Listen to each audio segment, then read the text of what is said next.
Welcome back to the Be Your Own Coach podcast, Hello. the place where we answer coaching related questions. Oh, that's new. I'm building on it, okay? So I think this It's jingle, working title. the jingle is going to evolve. It's going to happen. Okay. The mysterious jingle. And you've gone for the place where... I made that up right there and then, which wasn't really very So you can't through. repeat that. The place where we give you, our loving audience, coaching tips and techniques. This gets elaborated each time. I like it. True. Okay. Iteration. Yeah. Welcome back. Welcome back. If you are new, my If name's you are new. Kathy. And my name's Liam. Nice. I know, I was thinking that. We've never introduced ourselves No. before. It's on the written bit, but Yeah. here we are. Here we And are. welcome to our studio. Welcome back to the studio. Yes. Second episode in the studio. We do have a Labrador under the desk again, so any squeaking noises are coming from the dog. Yeah, 50-50. Might knock the camera over, might be chaos, but we're going to work with it. Will be good. Yeah. This week, we wanted to talk about something that popped up in conversation. Yeah. And that is Soft skills. Skills of the soft variety. skills of the soft variety Yes. rather than hard skills. I assume is the opposite, soft Well, skills. yeah, skills of the hard variety. So let's start with, what are soft skills in your interpretation? Soft skills are the things, the behaviors, the attributes outside of the task orientated parts of a job or of a role. That's That- where I'd go. What would you That's say? good. I'd say very similar.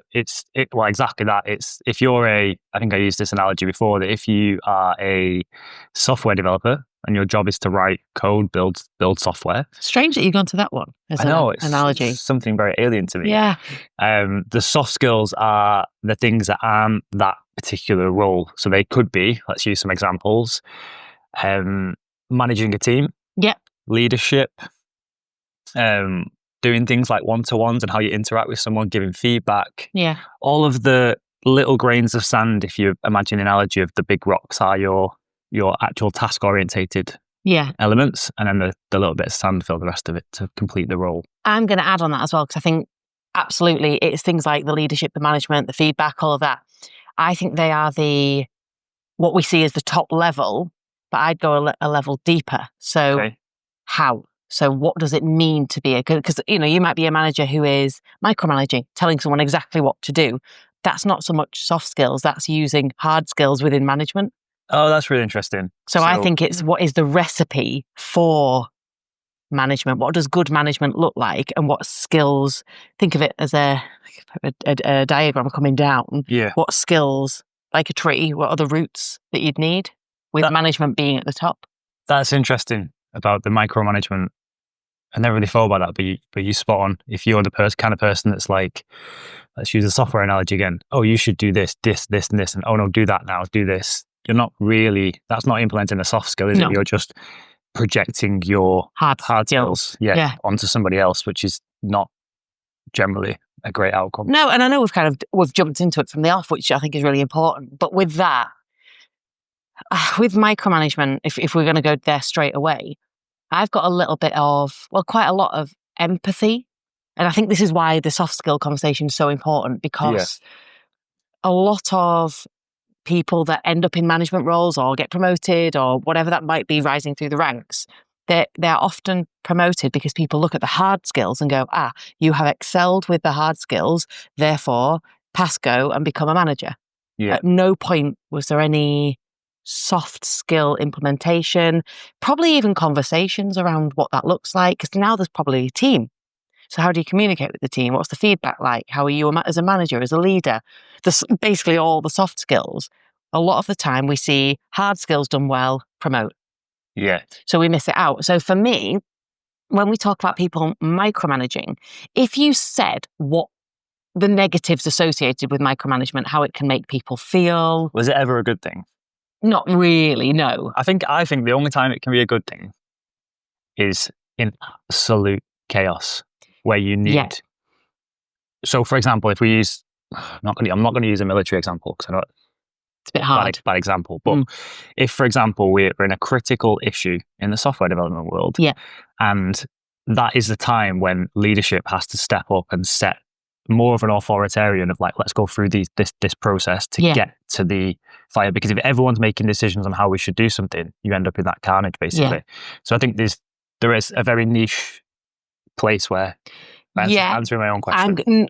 Put a pin in it, because I definitely want to come back to that when you look at the difference between coaching and mentoring and the different areas there. Because I think when there's fires happening, there's other ways of approaching it. Got you. But I agree. I do agree with what you're saying. You know, if a fire's happening, we can't all sit around the table holding hands and singing "Kumbaya," talking about our feelings. Like, you need to deal with it. Yeah, I think as well as that, I think it's more from my perspective there. It's more one plan is always better than 6 plans or 2 plans. Yeah, and you need a leader. Whether it's right or wrong, you need a leader at that point. But anyway, sorry. But no, so with the micromanagement thing, if you said to somebody, okay, as a micromanager, well, let me ask you, if I said to you, can you describe the traits of a micromanager, what would you maybe come up with?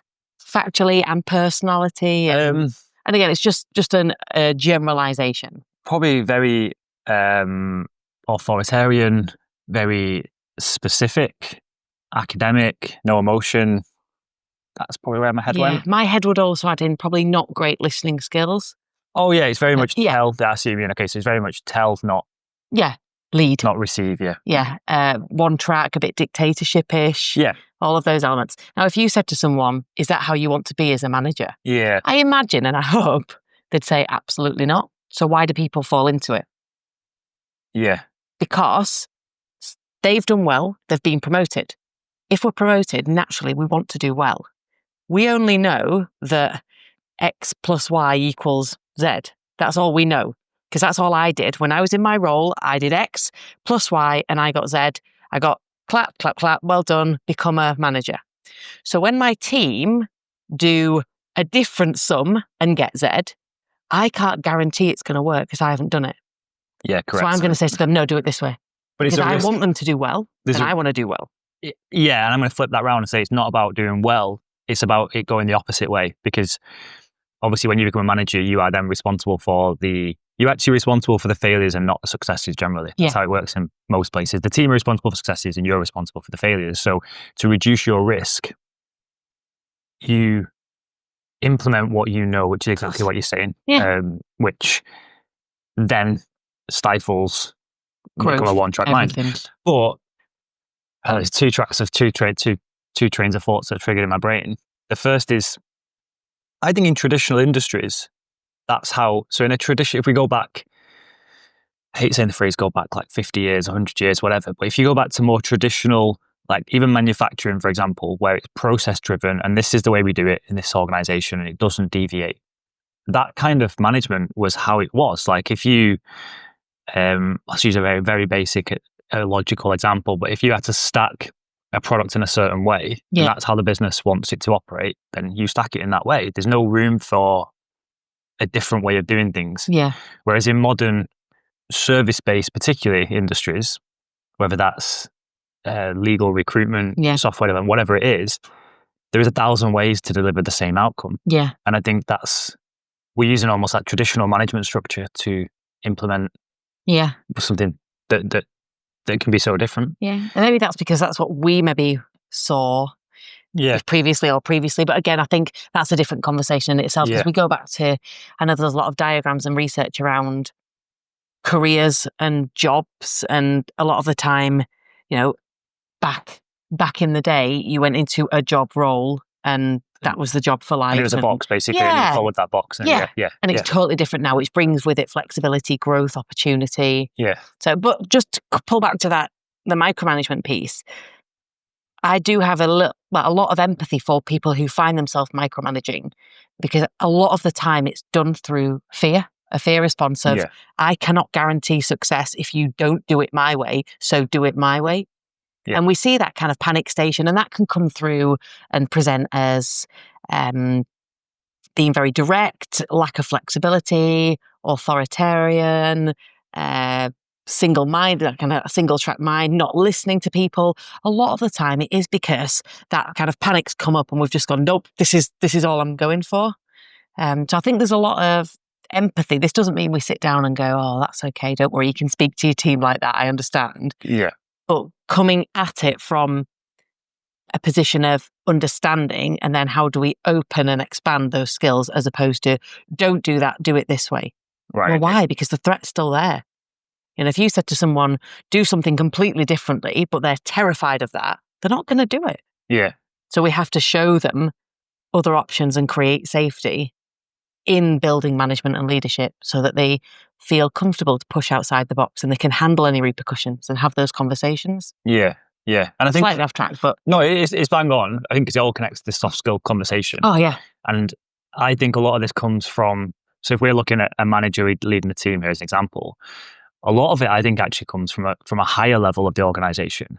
One of my favorite quotes is that most managers should do everything possible to basically make their job irrelevant. Redundant, I'm trying to find the almost. right word here. Yeah.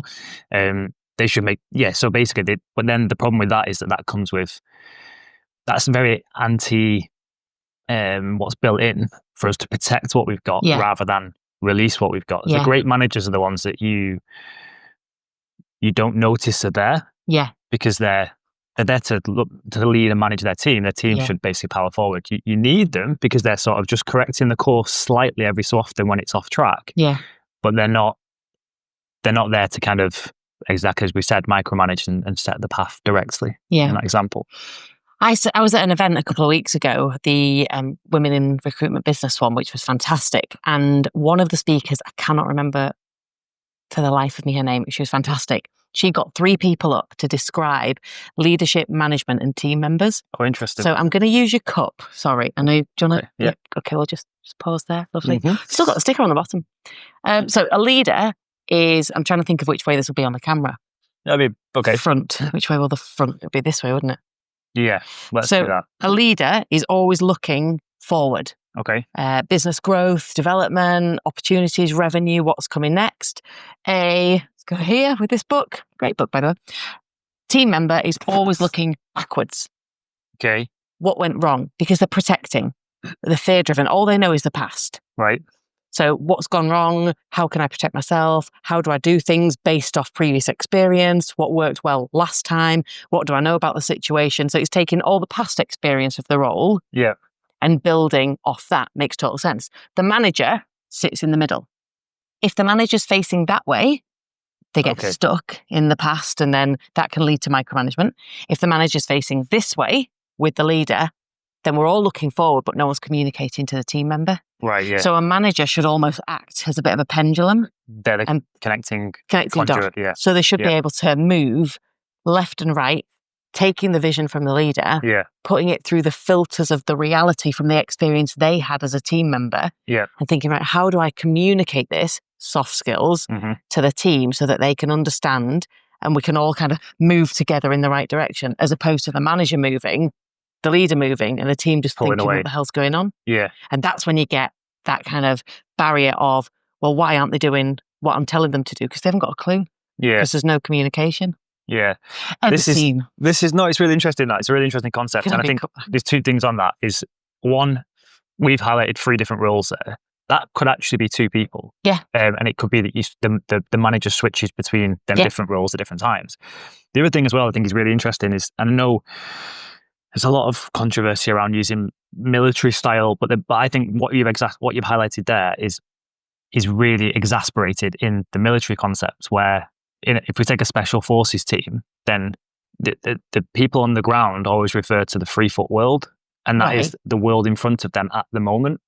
Okay. And then the people that are sort of looking at the battlefield or whatever the operation is, they've got the bigger picture, and it's that separation of concerns so that you're not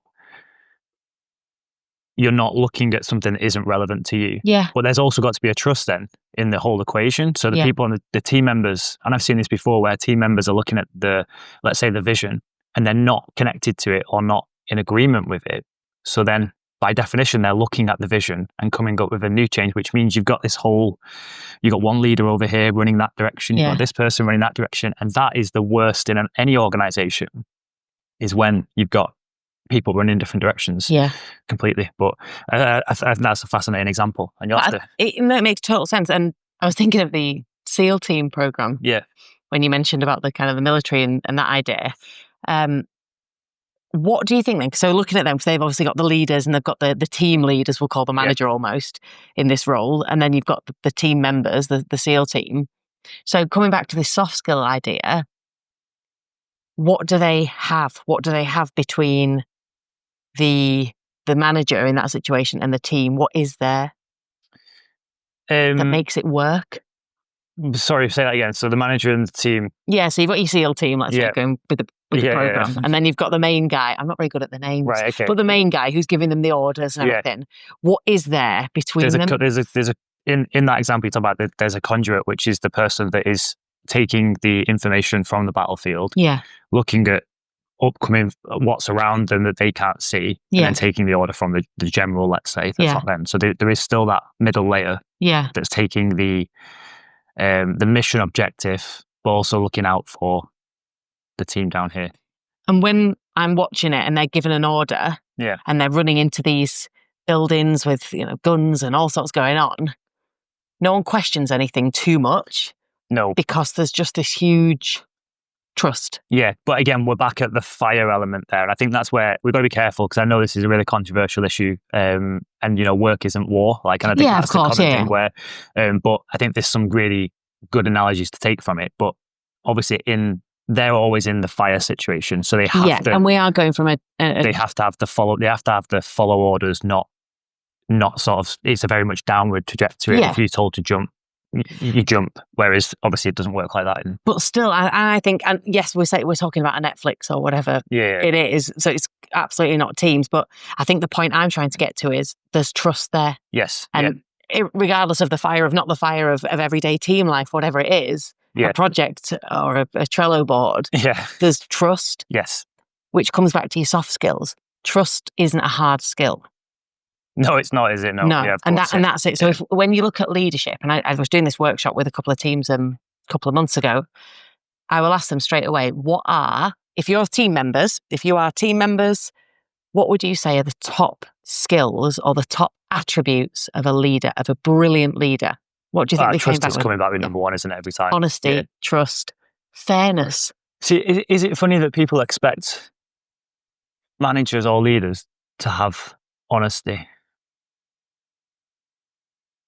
Expand. Because honesty is such a difficult thing, because there's going to be times when honesty is going to hurt the team. Yeah.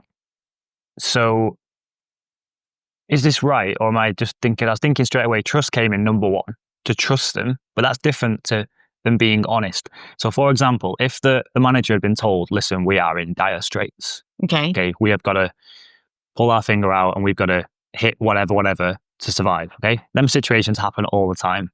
If that manager then went to the team and was like, guys, we are this close to the end. Right, so brilliant. Let me interject. Yeah. What you've done there is the leader's gone, we are in dire straits. The team are there. The manager's gone, okay, I'll tell them exactly what you said. That's what I mean. That's the problem. No, but I agree. I think that isn't good, and that isn't the right way of doing it. But that is what honesty is, right? But can't honesty also be, bearing in mind, honesty and trust, you've wrapped them together. Okay. So we've already got a trust element. If this is how it's going to work, this communication, there's already trust between the whole team. Yeah. Instead of, oh my God, we're in dire straits, everyone panic, it'll be a case of, guys, it is getting tougher, or timelines, or the industry, as we all know. What can we do as a team to get, this is the goal, this is where we want to go. Your leader said it's dire straits, we need to get to here. Yeah. So the manager then goes, guys, we need to really buckle down. The industry's really tough. Let's all discuss how we can get to here. Right. So we're being honest. We've not sat there and gone, it's all roses, we're killing it. I think that's the difference. What do you want the difference to be? Because you want them to work. So you either do it from fear. No, I don't think that. I think when I hear the word honesty, I hear complete and utter transparency. And that doesn't work in most teams. There's bits of information that are needed, and there's bits of information that aren't. And there's a filter. I'm getting a flashback to, I think we talked about this on the podcast before. There's a filter, really, which means that you've got to be honest. You're not lying. You're not changing the truth. But, well, I suppose what we've hit on here is the interpretation of what them soft skills words are, and how they can be different to different people. So, which I'm processing now in my head. Well, Yeah. let me go back to what you said, Yeah. because the moment you said that, I thought straight of a GP or a doctor. Okay. So if I went to the doctors and I had some blood results and I needed some procedure or some medication or whatever, if the doctor said to me, do you know what, Kathy, this hemoglobin level is not pointed at this Yeah. insert medical word that I wouldn't know if it's not cold or flu or generic words, and this marker indicates this and this indicates this, how am I going to feel? I've got no idea. I don't feel safe. As a team member, I do not feel safe because I don't understand. Right. So this is wonderful, And right? it's safety. Right. So if I don't understand, I'm going into panic mode. But what the GP doesn't lie at all. He's completely honest. He tells me the high level stuff. He tells me the action required, or she, sorry, and they communicate that with me. Yeah. And I feel, and it's safety. If a team member doesn't understand the bigger picture, which they shouldn't do, they shouldn't be sat in the financial meeting. They shouldn't be sat in on the board level meeting. Yeah. So they need to feel safe in order to push out of the comfort zone. But safety only comes with a level of understanding. But each member in that team is completely different. And that's where soft skill comes in, right? Yeah. Because you just explained a situation where I want the facts. Okay. So my manager would know that I want the facts. You want a more, am I right, in a more summarized version that isn't as specific. I want the facts that I understand. So and don't come at me with data which is a foreign language. It's like when we get to the accountants. Yeah. Let's be honest here. That's a good example, actually, where I actually want the granular data. Everything, but our accountants are actually really, really good at this now because... Soft skills. Do you know what? Let's use that example. I'm sure you won't mind, but that was a great example because we sat in our end of year last week, and I remember noticing him do it where he was going through some complex calculation on tax, and he was showing us through it, and then he said, and then we were looking at your accounts, and then he switched from showing a spreadsheet to he drew out got a piece of paper tax and flow. said, "I'll show you this," and that was very much. I remember sat there thinking, oh, he's nailed it. As in, he knew how you needed the information and he knew how I needed the information. And they were two different. But that's a brilliant example, actually. And that's the soft skill in action. 100%. Right. So soft skills aren't, this is where it gets interesting. Yes, it's things that we have, but the only way soft skills work, because again, I could go, I use my soft skills. I know how to communicate with people. But that's dependent on the person. Yeah. So if our accountant would have got out different coloured highlighters to you, I'd be like, what are you doing? Just show me the numbers. Yeah. Whereas if he'd have got the numbers out to me, he'd have just seen my face go, this is lovely, and just blank. Yeah. But that's a perfect example. But also notice in that meeting, he also used different terminology with me. Yeah. So not as in depth, but he also, and I don't know if you noticed it, used a lot of supporting language, I guess would be the right phrase, such as, don't worry about that. It does sound quite in depth, but actually what it means is, and there was a bit of, that's totally normal. That means that it's nothing to be concerned about. This is normal. Just, whereas for you, you don't need the kind of pat on the back. Yeah.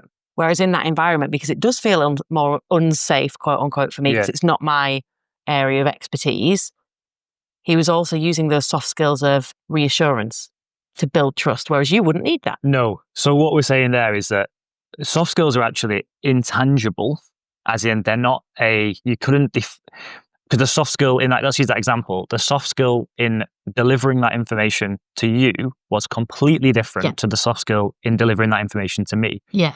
But actually, I suppose if we pull that back a layer, the soft skill was actually determining how that person wanted that information. Yeah. So that was the real art, basically. Yeah. Okay, so let me ask another question. Oh, go on, you got something to say? I was just thinking, just a toolbox. A soft skill is a toolbox. Yeah.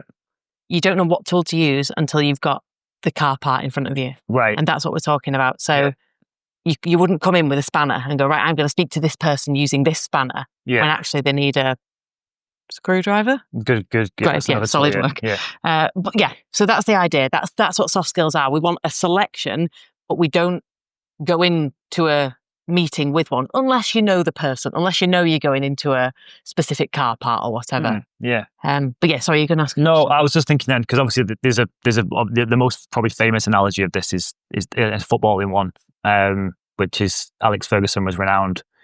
Yeah, he was. He managed David Beckham. That might help. Did he? Yeah. I know David Beckham. So, he was renowned for basically dealing with different players in different ways. And it was always questioned or quizzed. But his book's great for that in terms of that concept. But that was his man management style, as they called it back then. Well, they spoke about it on the David Beckham documentary. That's as far. Yeah. Did you not watch it? I'm sure I probably did, but I might have fell asleep. Yeah, he spoke about how Alex supported him. Yes, he did. Yeah, and the way he coached him was different to how. Example. Okay, perfect. Right. So obviously we talked that I think the analogy of the accountants was great. We should have probably just launched with that because it was wonderful. But why is this important? Why are these soft skills important? And I'm going to ask a loaded question. Is why are these more important now than ever? Because I am seeing more murmurings of this than ever before. This just let me caveat some of this. This has been a problem for as long as I've managed teams. The people. I'm going to go back one step because there's something I've just remembered. Is you mentioned before about hiring and promotions and how people progress through the ranks, and typically that follows the example you've given before, which is that linear example. It's not always a promotion; it's just the best people in your team that are really good at their job tend to produce more, which then puts them at the more responsibility, which then puts the people to look after, and so on. And they get in this position where they are. I'm going to use software again. They're excellent software developers.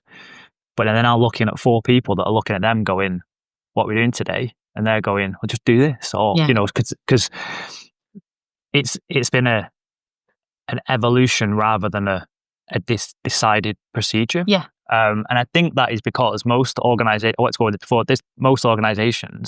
tend to have one track to increase value. And that track is to rise in the management ranks.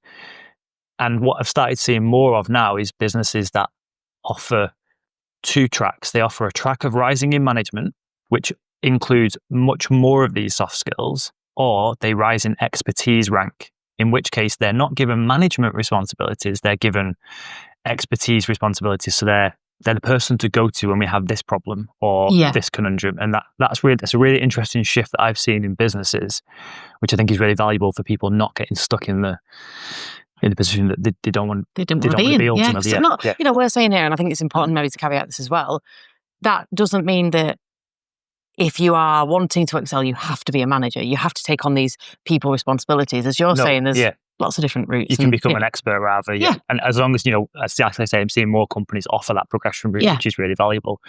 I'd still argue, though, just to add in, and I know this is what you'd have meant anyway, even if you're an expert. Soft skills are still essential. Because who you communicate, there's communication. Wherever you are, there is communication. Yeah. Soft skills are essential for communication. Everything. They're responsible for ordering a coffee at the end of the day. And I think... but there's roles that increase that that elastic band of there's a lot more here 100%. where they become more valuable, and so I was asking around why is this more important now than ever before, and why are we seeing people talk about it? Because we saw this week on LinkedIn people talking about this concept of soft skills publicly and how it's an area that needs investment. Now, I like I say, it's always been a murmuring. People have always known about it, but why now? What's going on? I think there's lots of different options. Yeah. The first one my head goes to is the fact that there are options. So if somebody doesn't feel valued, if somebody doesn't feel heard, trusted, if they're not being respected isn't the right word I'm looking for, recognized, if there's not recognition, if there isn't communication, and I don't like the phrase, but this whole quiet quitting. Right. We see people just switch off and they'll go elsewhere, and that's it. Eventually. So retention, morale, culture, people are working more closely together. The other thing I'd really add in is the remote work as well. Exactly. Okay. The remote, we're not soft skills when we're talking.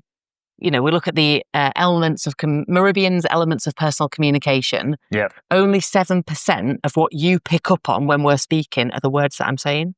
Right. Okay. Everything else is body language, tone of voice, all of those pieces which touch on soft skills. Put me on Teams, Zoom, a headset, whatever that might be. Or Slack, which is where most people spend their time, or Teams or whatever you Then use. you get a 7%. Right. Not so much, obviously, on the video call, but even on the video call, everything's muted. So a lot of people, when I have video calls, you see this. Yeah. And you don't get that body language. So, out of interest, the first place that you look Well, let me ask you, and if anyone listening, when you think of when you're having communication with someone, where's the first place you look when you're communicating with them? Their eyes. Yeah. Yeah. Your studies and research shows that directly you go to the hands first, or look for the arms and hands. Not that you'd walk in a room and go, hands, eyes. It's super, super subtle. It's just kind of like it's the peripheral. In your peripheral, you check the hands and you check their eyes. Safety. If I can see your hands, right, you've not got. I know I'm going extreme there, but you've not got a weapon, or right. It's an element of communication. It's how we communicate with each other. If I'm on Zoom or Slack, you don't see it. So already we're one step removed from that relationship, from that piece of trust. So I've got an example that I saw in this. I'll simplify it. But if I was in the office and let's say I was sending you a file, okay, and I just emailed you saying file attached, right, and then I walked over to your desk and was like, well, that file you asked for, I've got it. Let's just go through it now, okay? You open the email and you see file attached, and you grab the file. No issues whatsoever. If you're at home and I'm at home and I just email you and say file attached, you get this email and go, oh, that was short. Yeah. Because you wouldn't, which is the interesting part. Because I want you'd go, brilliant information, got it. Yeah. But that's the soft skills. The soft skills is going, what does that person need? Yeah. But again, and I hope I'm not going off from where you were going. No, go. But the point being is, it's how do you get to know what that person needs? We're talking about soft skills. Well, that was the follow-up. Yeah. Yeah, just being around them. It's investing. And this is where it gets really tricky being a manager and a leader, because you've got 1,001 things you've got to do. And then I'm sat here on a whatever day, relaxed, having a coffee in my podcasting world, saying, it's time. You just need to invest time. And you're thinking, great, you haven't seen my to-do list. Yeah. But that is soft skills come from investing in getting to know that person, how they operate, how they work. Yeah. What you'd said there, and I do this with some of my clients, that again, we see this often in neurodiverse spaces as well, where it's a bit of there's a bit more that goes through building those softer skills for them. Mm-hmm. It might be that I break it down into two different colours. It doesn't matter the colour, say like red and blue. So it might be that you're about to send file attached. Now the blue is the hard skill. Yeah. So that might be, what's the action? What do I need? The red might be the softer human communication piece. Yeah. So I might look at that and go, file attached, right. Okay, that's very blue. How can I add some red in? Hey, Liam, hope you're good. Please see file attached. Let me know if you need anything, Kathy. Send. You've got the red, it's been the human communication, and the blue of the hard fact in there. So again, it's just a nice way to look at it when I'm working with people who are similar to how you work, which is, I just want the facts. Yeah. Okay, well, how do we add in a little bit of red or whatever colour you want? Yeah. To add in those interpersonal skills as well, if necessary. However, as you said there, if you've invested time in that person, then they know what's happening. You don't need to do that. Not a thingy. So yeah, but it comes down to time and trust. I think time's the correct measure, but it's also incorrect, because it's not time. It's time invested, because what you're also saying is that if you're a fully remote team, that's going to take an awful lot longer than if you were an in-person team, because you're getting lots more information in real time. So which is just another conundrum of that. My loaded question before was basically that I think this is becoming more and more relevant to people because of the rise of the bot AI, basically. Oh, right, okay. So as AI increases in its uses and its output, then the value of certain hard skills is being diminished. Okay, so if we there's a number of examples of industries that are being hit harder than others at the moment, and we don't know where the AI thing is going to land, but it's certainly on a trajectory. And if we accelerate that trajectory and assume that it's going to continue on the same scale, then there's certain roles where the hard skills are being replaced by automation. No different to what we've seen in different industries over the past 100 years. But what that puts value back onto is where we've valued hard skills historically, we are now valuing the soft skills to bridge the gap between the robot and the human on the other side. So that's where I was being loaded before, is that I think that there is a huge, not just appetite. Well, I think there's a huge unknown appetite for these soft skills. And I think the people that invest and build these are the ones that are going to be retained by businesses if AI continues on this trajectory. And I don't want to fearmonger around AI, but we don't know where it's going to go. But it's exciting and it's change and there's something going on. And I think that's why we've seen a rise in conversations around soft skills as well. I think, 100%. 100%. There'll be people listening. Mm-hmm. Hopefully, full stop, that's the end of that. Because hopefully there's people listening. But there'll be people listening. And because I've seen it done before, and I'll just ask ChatGPT to do that email for me. Oh, can you make it friendly? Right. So then they send it. And I know we spoke about this. Yeah. What was your example that... I can't remember what you'd mentioned. It was an example about where you'd used the ChatGPT to give you an answer. Yeah. But that wouldn't be how you'd respond. Right. Oh no, it was a Simon Sinek conversation. Yes. Yeah. Simon Sinek basically said you'd had an argument with your girlfriend and you go to ChatGPT, you explain what had happened, and then you say, what should I do? And it gives you the response back of what you should do. So you go to your girlfriend and we sit down and go, listen, do you know what? I was at fault. I understand how you're feeling about that. Let's find a way forward. And then your girlfriend says, did you get ChatGPT to write that? And then you say, yes. There is, so you go, well, there's not logically, even, and this is how he put it across, which was just perfect. He basically said, you've done everything correct. So in your example before, the blue was 100% bang on. Yeah. But the red was missing because humans are imperfect and there was that, we'd lost that human connection effectively. Yeah. And all of this comes down to, all these soft skills are about human connection. They're about humans interacting with humans. Because if I want to talk to a machine, I can give it fact and get facts back and we're happy. You know, if I give it an equation of 1 + 1, it says 2, great. But if you just start throwing equations at me and I'm just running with numbers, at some point we go, are we even, what's our relationship? So, well, that's it. What's our relationship? So then let's go back to what you said about in teams. If you're using AI for the hard skill side of things, people might listen, be thinking, well, I'll use AI for the soft skills. You can type in, make this friendly. I've seen that twice this week on LinkedIn, that people completely normal were asking for it. As they were using it as for them soft skills, which make this sound friendly, make this not sound angry.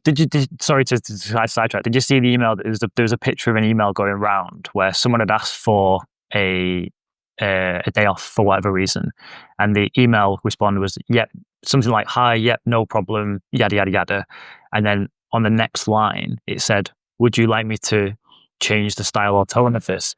So brilliant. Well, it is, but it went from the person. It's the exact example of the girlfriend in terms of the ChatGPT. It went from, yes, you're letting me do what I asked and you're giving me a nice response, to, hang on a sec. There you go. I couldn't even take the time to write me an email. So this is the point, and this is exactly where I wanted to get to with it, is authenticity.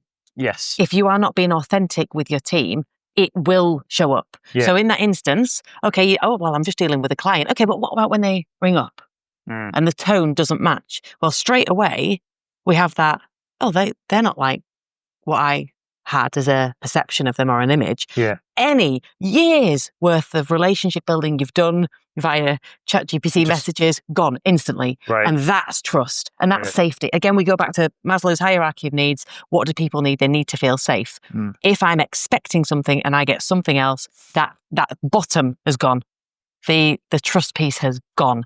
And that's where we see huge fractures, massive fractures. So if you're working with a team and you're constantly ChatGPTing how to respond, and the example I gave you when we were talking about this the other day, okay, great response, lovely, thinking about this coaching response. When shit hits the fan and you haven't got time to just quickly run it through AI to ask how you should respond, you respond completely differently and your team member goes, whoa, what's this? Trust broken, safety broken, very hard to repair that. Yeah, it's a seriously fascinating time that we're in. Yeah, and I think massive benefits if it's used. It's a massive, powerful tool, and if it's used correctly. But the soft skills, they are interpersonal. They are human skills. You cannot replace human skills with machines. Yeah. Much like you can't, I'm sure you could think of a better example, but you can't replace machine things with humans for some things. I'm not sure. I'm sure there'll be an example somewhere. Yeah, that's the speed of tech. You couldn't replace that with a human. Yeah, no, absolutely not. The speed of sending an email to Australia. No, it'd take me a long time to run that. Yeah, so there's pros and cons, but this is why soft skills are so vital. Especially as you're saying, especially with the rise of AI. Yeah, the rise of the machines. I have to say that in the last 6 months, so when I've had a few messages, so I get quite a lot of messages from junior developers looking to either break into industry or have had a first job and they want to know what they should do next. And this is my universal response, that if they can become better at these soft skills, that is going to be their superpower moving forward. Because an example we just used, even if ChatGPT or any of the models gets really good at telling you what to do, it will never be, because if anyone ever found out that soft skills were being funneled, then you say the trust is broken. Yeah, massively. So no matter how good that ever gets, we're always going to know it's a robot. Yeah. And that at the moment, and I hope that never disappears, fundamentally as humans, that removes the trust of who am I talking to? What's happening here? So soft skills are the number one, I think, without a doubt, for 2025 to be getting your head around and improving. You can see it in interviews though, can't you? Because you might interview 5 people, 4 of them insane hard skills, absolutely amazing. The 5th person maybe a step below, an 8 out of 10, not a 10 out of 10, but the most incredible interpersonal communication, soft skills, that warmth, that tone, that communication is just there. Well, 100%. It's a lot easier to build the hard skill than it is to build a soft skill. Yeah, and especially now, again, just look at the situation, and some of my best ever hires were ones that we had conversations that had nothing to do with the work, but we had a conversation about a passion or something they were interested in. Yeah. And we were like, we came out of the interview and was like, well, it's them. Like, I remember a person, an example of someone you hired. There's a couple where you came home and you were like, oh, they're great. They play this game and they do this, that. And I was like, what about just quick one, the job? They could do know how to do the passion job for the job, and that's what. Yeah, and it was all, you came back straight away with how they made you feel, how they came across, and then you said, "Oh yeah, the job, they've nailed that." Yeah. But the first thing you told me, it wasn't about how quick they can code. Yeah. Yeah, well, let's go with that as an example. It wasn't about that. It was about that feeling. But also, I don't know if you've noticed this in your industry, which would be interesting to know. I've had 3 in person and 4 will be tomorrow meetings in the last 7 days. Right, okay. And every single one has gone, oh, I just prefer meeting people. Every meeting now, every in-person meeting sort of has to start with that, oh, it's nice to get out of the house. Yeah. Like, it's happened for the last as you always say, with every rise, there's always going to be not a pushback, but a counter rise. There's always a counter. Yeah. So as we're going up in the tech, I think we're going to see a push in, no, let's meet in person. For real life, Yeah, so real life, we're going to see that. Real life becomes more valuable. There we go, yeah. So you hire clients. You want to invest. Again, invest in them. How do you invest in them? Finances don't work in that sense. You invest in someone by giving them your time. That's our most precious commodity is time.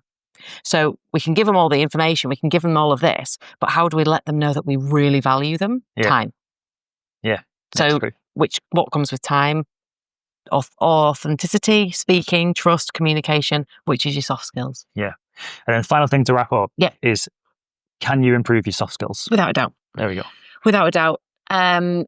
Just a quick go-to example would be looking at, I always say success leaves clues. If you can look at somebody within your organization who you think has great soft skills, maybe look at what the recipe for that is. Don't directly copy them. Because that's very inauthentic. It's inauthentic and it's a human AI. I'm not sure if there's a crossover there, but probably somewhere. Look at, well, how do they do that? Yeah. Why do I feel that way when we have that communication? What are they doing? What can I notice? Well, they're honest with me. We're both vulnerable together. But the biggest one is listening. Yeah. As in just going zip and listening and going, okay, well, that sounds really interesting. How does that make you feel?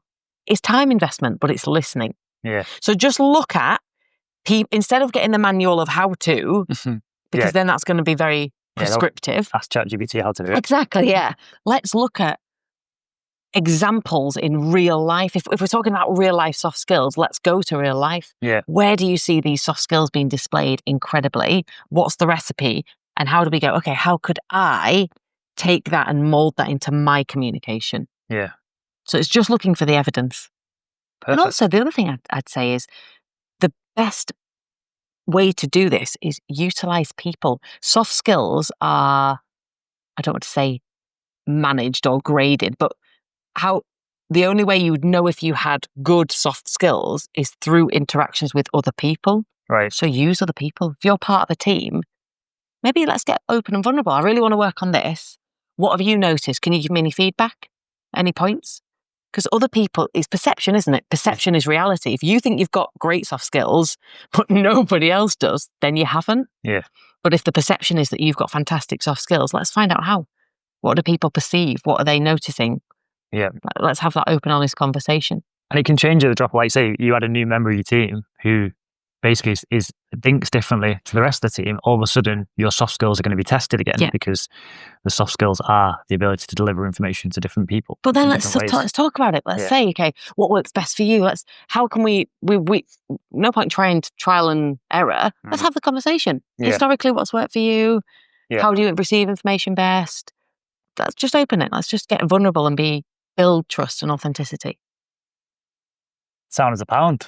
That's where I'd go with my soft skills. I think they are absolutely crucial. Well, they are. It's not even a thing. And I think people are waking up to the concept. They are. They've been crucial since day one. And I think the people that have always succeeded are the people that have either. I don't think it necessarily everyone's always recognized that they have them, but they've developed them and built them through circumstance, and then they've got successful. But now there's a real focus because of the changing world that we're in. Yeah. So okay, cool. So, and obviously, if you want to develop your soft skills, we've got the platform. So that's exactly what Be Your Own Coach is all about. And notice that it's Be Your Own Coach. It's not listen to me tell you what to do. Yeah. Because that's my interpretation. Yeah. So the platform is based around asking questions, loads of short videos, loads of courses as well for different soft skills. Yeah. So it's asking the questions to you. How would you deal with that? How do you receive information that way? It's all about you. It's not about do this, be a robot. No. So please do head over to BeYourOwnCoach.com, have a look. Yep. And by the time this goes live, there is going to be a 24-hour trial available. Yes. So you can now sign up, no credit card needed, and you can try out the system. Yeah. 24 hours to get as many soft skills on board as you can. We see the data and everyone's just like, yes, I need to know this. There's listening, there's active listening, there's feedback, there's everything on there that you might need or that you do need. Yeah. And it's all framed to look at how you approach it, not a generic cookie cutter way of doing it. And it's an ongoing process. It's not something that you learn today and you now know, because you've got to, just like any skill, you've got to iterate, you've got to keep progressing, you've got to keep trying. That's what the lives are going to be as well. So on the live sessions, we talk about these skills and we bring them into practice and into real life and keep developing. So as we are, it's all work in progress. My learning's a work in progress. Our work is a work in progress, and it's without a doubt. Share it. Perfect. Well, right. On that note. On that bombshell. The dog's done well. Yeah. I can hear the chewing. Crunching underneath. I'm just hoping that's not the wire to these. Well, the bulbs haven't. The bulbs haven't gone, and the light's still on the camera. So we're all good. And she's still moving. So, here she is. And she's good. Right. We will be back next week. Have a wonderful week. Take care. Thank you for listening.